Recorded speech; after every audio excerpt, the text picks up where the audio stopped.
आखिरकार नवाज़ शरीफ ने वो तकरीर कर दी जिसके बारे में नवाज़ शरीफ पिछले काफ़ी अरसे से सोच रहा था। चुप करके उसके दिमाग के अंदर कुछ पक रहा था, खिचड़ी कोई पका रहा था और लोगों से इजाज़तें लेता फिर रहा था कि मैं जनरल बाजवा का नाम ले लूँ, मैं जनरल फैज़ हमीद का नाम ले लूँ, मैं इस्टेब्लिशमेंट के लोगों का नाम ले लूँ। ये पूछता फिर रहा था। इजाज़त कोई नहीं मिल रही थी और सख्ती के साथ मना किया गया था कि आपने इस्टेब्लिशमेंट के ऊपर हमला नहीं करना, लेकिन इसके बावजूद नवाज़ शरीफ ने इस्टेब्लिशमेंट के ऊपर हमला कर दिया और तज़ादात से भरी हुई तकरीर जो है वो नवाज़ शरीफ ने कर डाली।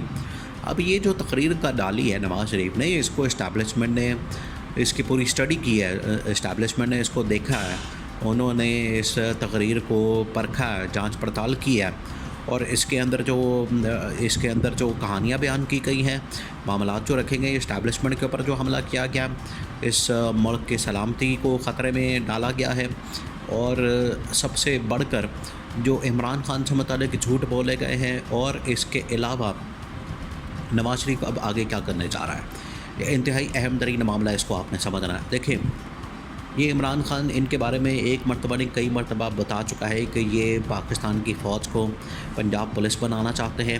ये चाहते हैं कि पाकिस्तान की जो फ़ौज है वो इनकी घर की ग़ुलाम बन जाए, इनके घर में जिस तरह से नौकर होते हैं बिल्कुल उसी तरह से ये नौकर बन जाए और यस सर ये करते फिरे हमारे आगे पीछे।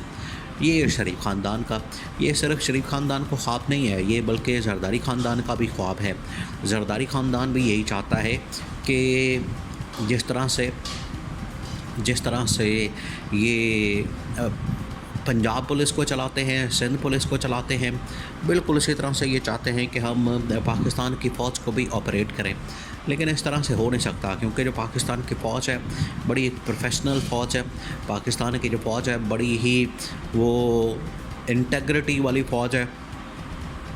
पाकिस्तान की जो फ़ौज है उसके ऊपर कोई दाग धब्बा नहीं है। पाकिस्तान की जो फ़ौज है वो नॉन करप्ट है, इसलिए वो करप्ट लोगों के हाथों में नहीं आएगी। इनकी बड़ी ख्वाहिश है, इनकी बड़ी तमन्ना है, इन्होंने बड़ा ख्वाब देखा हुआ है। आखिरकार नवाज़ शरीफ ने हमला कर दिया। अब नवाज़ शरीफ आपको पता है कि तकरीबन कोई 7, 8, 10 महीने तो हो गए हैं पाकिस्तान आए हुए। पाकिस्तान वो आया इसी मकसद के लिए था, पाकिस्तान जाके मैंने वज़ीर-ए-आज़म बन जाना है, मैंने वज़ारत उस्मा की कुर्सी पर बैठना है और मुझे हुकूमत मिल जानी है बैठे बिठाए। ना कुछ करना पड़ेगा, ना कोई कैंपेन, ना कोई तकरीर, ना कोई जलसे जुलूस, मुझे कुछ भी नहीं करना पड़ेगा और ऑटोमेटिकली जो है मुझे वो वज़ारत उस्मा की कुर्सी मिल जानी है। ये नवाज़ शरीफ ज़हन में रख के आया था, लेकिन नवाज़ शरीफ को क्या पता था कि यहाँ पर हालात बिल्कुल बदले हुए हैं, यहाँ पर मामलात बिल्कुल बदले हुए हैं। अवाम में तब्दीली आ चुकी है, अवाम में शऊर आ चुका है। अवाम को अब आप बेवकूफ़ नहीं बना सकते अपने जलसों से, जुलूसों से, झूठे वादों से और 2 नंबर कहानियों से। अब आप अवाम को बेवकूफ़ नहीं बना सकते। लेकिन ये हक़ाइक़ खुलते खुलते नवाज़ शरीफ के सामने आते आते काफ़ी टाइम लग गया और इतनी देर तक नवाज़ शरीफ को फ़ारिग किया जा चुका था। आज फरवरी 2024 जब सर पर आया, देखिए आज नवाज़ शरीफ ने ख़ुद इस बात का एतराफ़ कर लिया है कि 8 फरवरी 2024 को जो इंतख़ाबात हुए हैं अवाम ने हमें मुस्तरद कर दिया है। अवाम की जानिब से हमें मुस्तरद जो किया गया है हम उसको मानते हैं, अवाम ने हमें वोट नहीं दिया। ये पहली बात है जो उन्होंने आज एतराफ़ किया।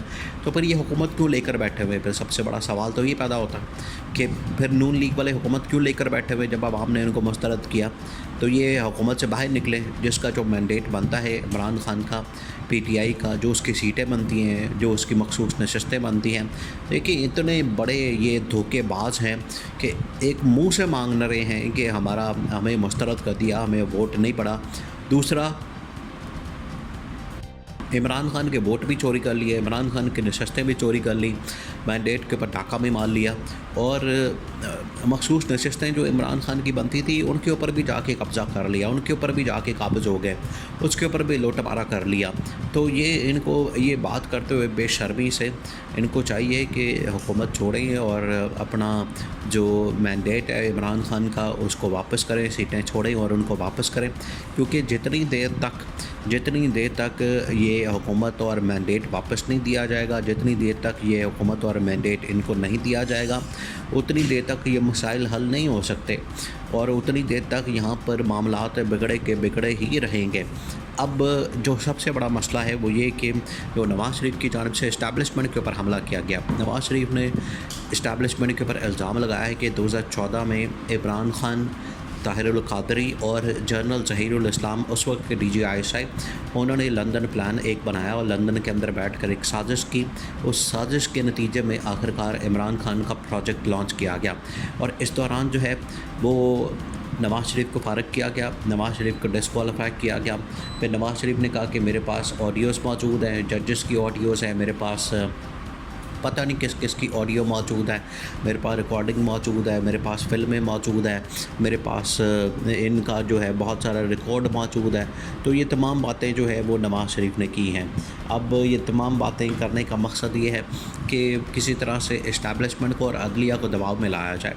लेकिन नवाज़ शरीफ बीच में से अपनी चाल चल रहा है। नवाज़ शरीफ ने ये सोचा है कि मैं ये जो लड़ाई हो रही है इस वक्त इस्टेब्लिशमेंट और अदलिया की, इसमें से बीच में मैं कूद पड़ूँ, अपनी टांग अड़ा दूँ, मैं अपना लुच तल दूँ और उसके बाद मैं जो इसमें सूरत हाल बनी हुई है इसमें अपना कोई फ़ायदा निकाल लूँ। लेकिन होना नहीं है, क्योंकि इसके ऊपर इस्टेब्लिशमेंट जो है इस वक्त उन्होंने सख्त रिएक्शन दिया, रद्द-ए-अमल दिया और उन्होंने इस किस्म की किसी बात को मानने से इनकार कर दिया है कि अगर नवाज़ शरीफ ने दोबारा से हमला किया पाकिस्तान की इस्टेब्लिशमेंट के ऊपर तो फिर इसको पक्का हमने गिरफ़्तार कर देना है, इसका NRO वापस कर देना है, केसेस इसके खोल देने हैं, मुकदमात इसके दोबारा ओपन कर देने हैं और हमने इसकी जो सारी चीज़ें हैं वो दोबारा से ओपन करके और इनको हमने दोबारा से जेल में डाल देना है। ये अब इस्टेब्लिशमेंट की जानिब से फ़ैसला कर लिया गया है कि अब बहुत हो गया है। हालांकि ये सारी इनकी अपनी करतूतें हैं नवाज़ शरीफ की। ये 1990 का ज़िक्र कर रहा था, 1997 का ज़िक्र कर रहा था, फिर 2013 का ज़िक्र कर रहा था।